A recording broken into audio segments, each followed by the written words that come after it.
baik. Semangat siang anak-anak. Siang guru. Ulang ya.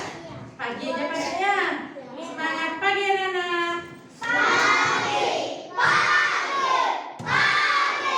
Luar biasa hebat. Sekarang anak fokus belajar. Tangannya di mana fokus?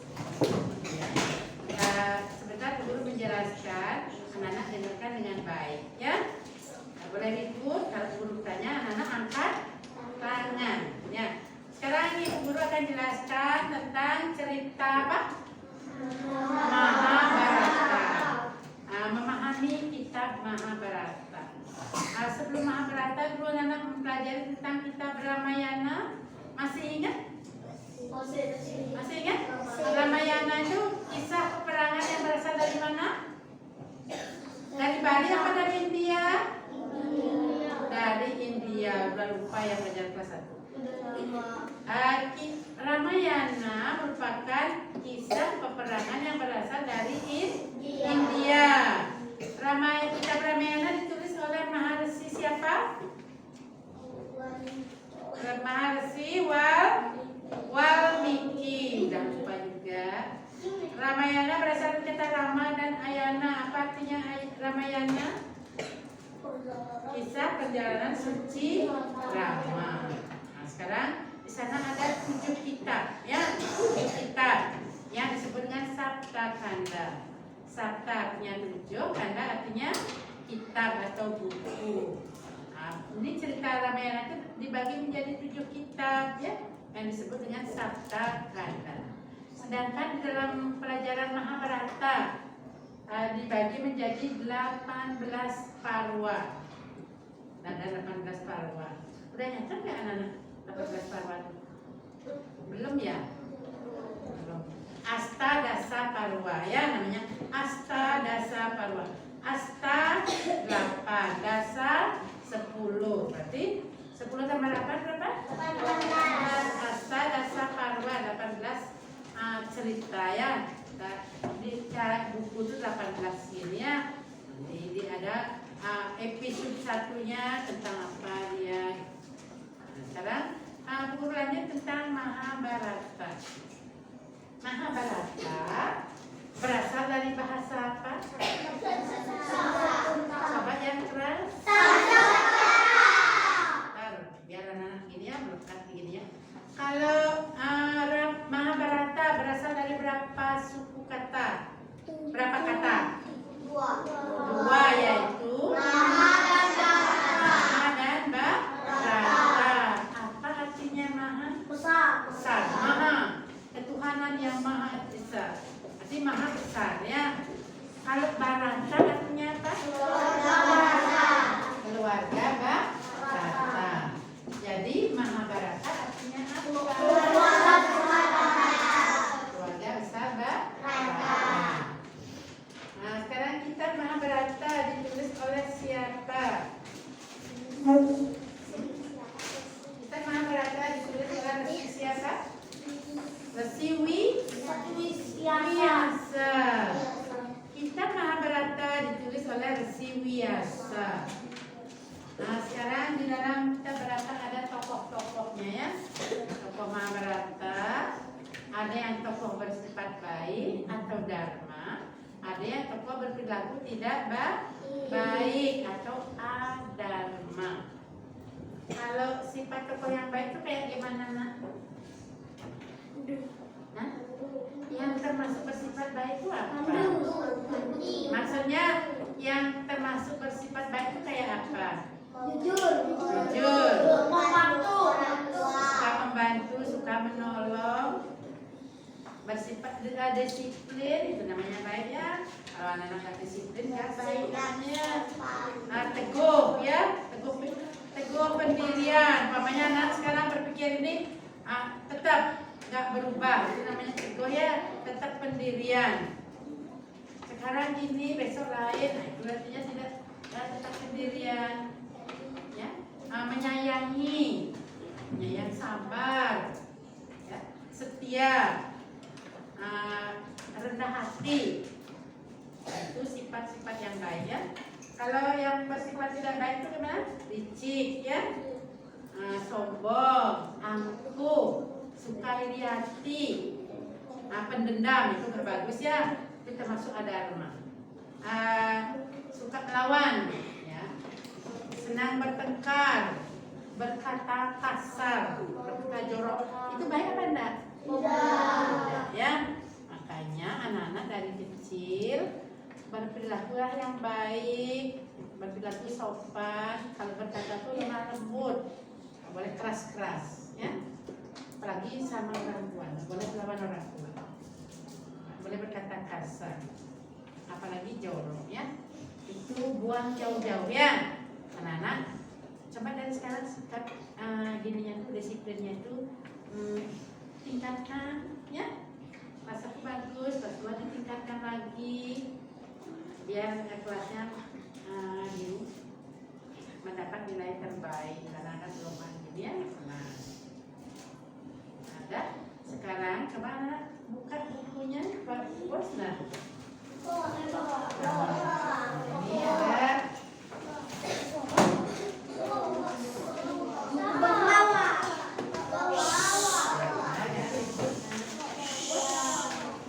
ini namanya sekarang LKS ya, LKS.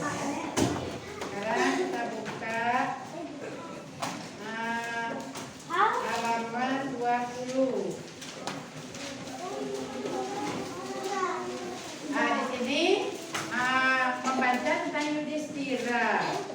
Yudhistira merupakan sosok yang jujur dan berbudi luhur. Jadi dia memiliki karakter yang baik ya.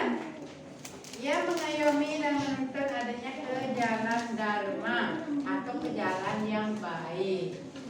Yudhistira tidak pernah berbohong dalam hidupnya. Anak-anak tidak boleh berbohong ya. Berbohong itu dosa. Belajarlah jujur.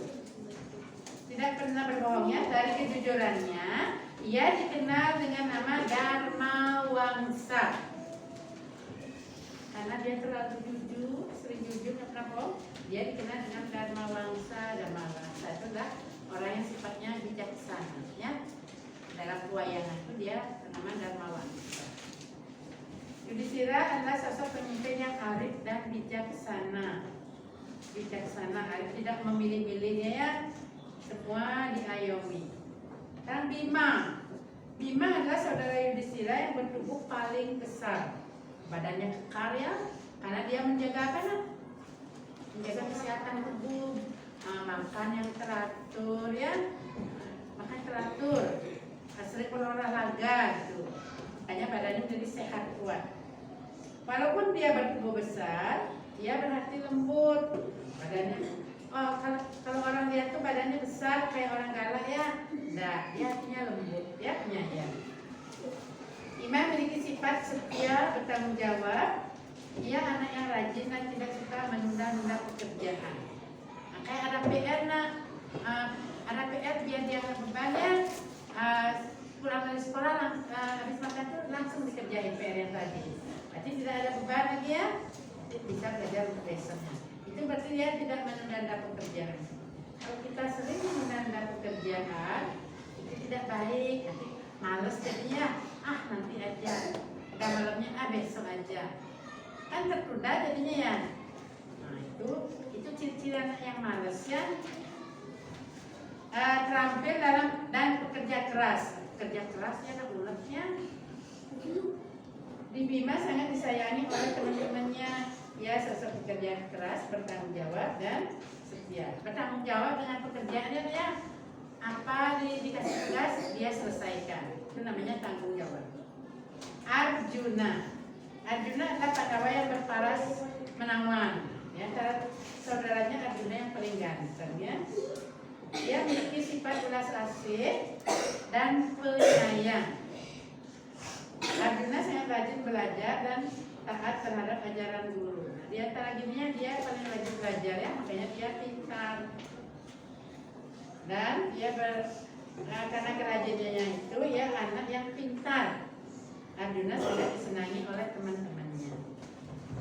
Nakula merupakan sosok yang disiplin dan belas kasih.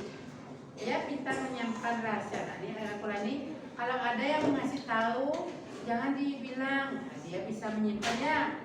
Dia nggak gini, nggak ngasih lagi ke temannya, enggak. Dia bisa menyimpan untuk dirinya sendiri aja ya. Orang lain nggak boleh tahu. Itu artinya dia bisa menyimpan rahasia. Tidak suka menyakiti orang lain. Nakula dikenal sebagai sosok yang pintar dalam pengobatan. Nakula sering menyembuhkan teman-temannya yang terluka. Nah, itu dia pintar dalam pengobatan. Pamannya temannya luka, oh kasih obat ini. Kalau dulu kan tidak ada obatan kayak dokter ya, obat tradisional kayak daun-daunan gitu. Nah, ditumbuk daunnya itu ditempelin di luka, sembuh jadinya. Jadi dia pintar dalam pengobatan. Nah, sekarang Sahadewa, pendawa yang paling bungsu. Paling bungsu lah, paling kecil ya. Di antara pendawa Sahadewa memiliki sifat yang bijak. Yudhistira pun mengakui Sahadewa adalah saudara yang paling bijak. Yudhistira kan sudah bijaksana, nah ya Sahadewa lebih bijaksana lagi. Sahadewa dikatakan lebih bijak dari Dewa Brahaspati. Brahaspati adalah gurunya para dewa. Dewa ini punya guru juga nih ya. Dewa punya guru namanya Brahaspati. Dikatakan Sahadewa lebih bijak dari ini Brahaspati. Tapi mulia hatinya Sahadewa ya. Sekarang kita pelajari tentang meneladani tokoh baik dan dalam Mahabharata. Karakter tokoh yang patut diteladani dalam cerita Mahabharata adalah karakter jujur, berkata dan berbuat.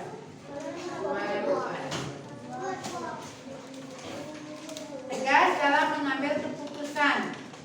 Nah, kalau dia sudah, makanya dia sebelum gini nah ya, dia berpikir dulu, baru dia mengeluarkan keputusannya. Keputusan itu tidak boleh dirubah lagi, berarti tegas dia ya. Makanya sebelum dia mengeluarkan keputusan, dia berpikir dulu untuk kebaikan, tegas. Lemah lembut dan berkata, berbuat. Dalam berkata berbuat dia itu lemah lembut, berarti tidak pernah menyakiti ya, tidak pernah berkata kasar, tidak pernah berkata keras. Ada anak-anak yang suka berkata keras di sini? Turah. Dikurangi, turah ya. Anak-anak bisa mengurangi sedikit, hari ini kurangi sedikit, besok kurangi sedikit, lama-lama akan terbiasa.